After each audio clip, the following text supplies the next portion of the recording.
Sabe aquela ideia de estar em dois lugares ao mesmo tempo? Parece coisa de filme, né?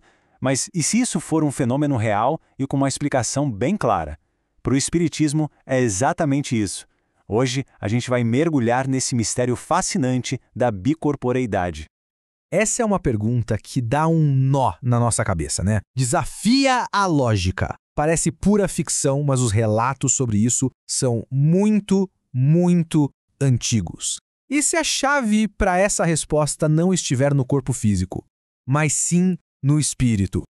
A ideia de um homem duplo ou do tal do doppelganger existe em muitas culturas há séculos. São várias histórias de pessoas que foram vistas num lugar quando todo mundo sabia que elas estavam em outro bem longe.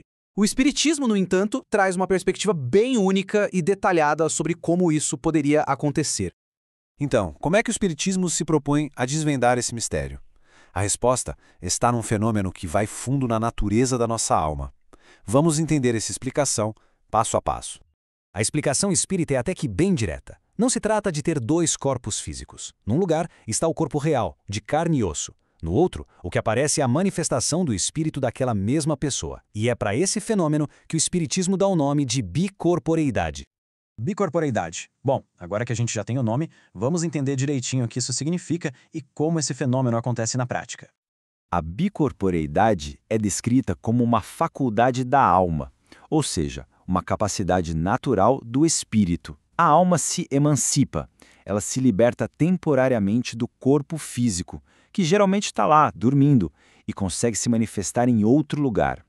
O contraste aqui é bem interessante. De um lado, a gente tem o corpo físico, quietinho, descansando, talvez dormindo profundamente. Do outro lado, o espírito, livre, consciente, ativo, capaz de viajar e até de se tornar visível para outras pessoas. São dois estados diferentes acontecendo ao mesmo tempo. Tá, mas como é que essa separação temporária é possível? A chave para entender isso está no estado que todo mundo aqui experimenta todos os dias. O sono. Para o Espiritismo, dormir não é só um descanso para o corpo, não. É o momento em que a alma ganha liberdade. É como se fosse um portal para essa emancipação. É algo que todos nós vivemos, mesmo que seja só nas paisagens dos nossos sonhos. O processo, segundo o Espiritismo, acontece em 3 passos básicos. Primeiro, o corpo adormece e os laços que prendem a alma nele ficam mais frouxos. Depois, a alma se emancipa, ela ganha autonomia. E, por fim, o espírito, mantendo a consciência, viaja para outros lugares, mas sem nunca romper totalmente a ligação com o corpo. E o ponto crucial é este aqui.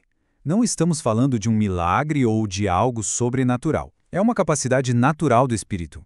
O que acontece é que, na maioria das vezes, a gente não tem consciência ou uma memória muito clara dessas experiências noturnas. Isso leva a gente para outra questão fundamental. Se o espírito, na sua essência, não é matéria como a gente conhece, como é que ele pode aparecer para alguém e às vezes até ser tocado?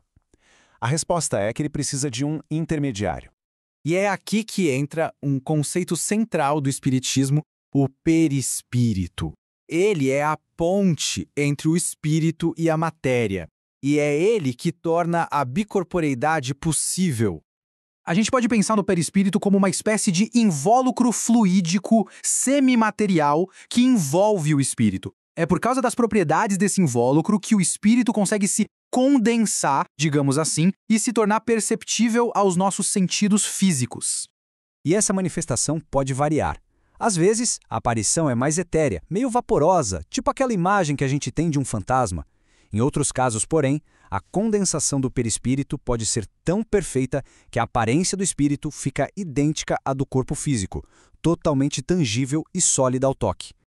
Olha, é importante notar, embora a emancipação da alma durante o sono seja comum a todos nós, o fenômeno da bicorporeidade, com uma aparição assim clara e tangível, é descrito como algo muito raro. Não é uma coisa que acontece todo dia, não.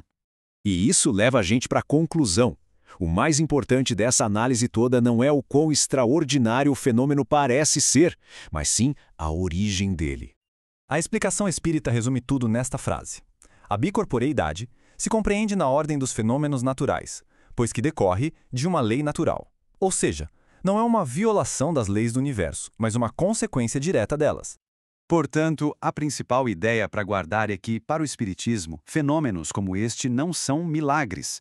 São demonstrações de leis naturais que a ciência talvez ainda não entenda completamente, mas que governam a relação entre o espírito e a matéria. E a gente termina com essa reflexão. Se o espírito tem essa capacidade de se libertar do corpo, mesmo que temporariamente, e se manifestar à distância, que outras possibilidades se abrem sobre a natureza da nossa consciência? Se isso é possível durante a vida, do que mais somos capazes? Fica aí a pergunta para a gente pensar.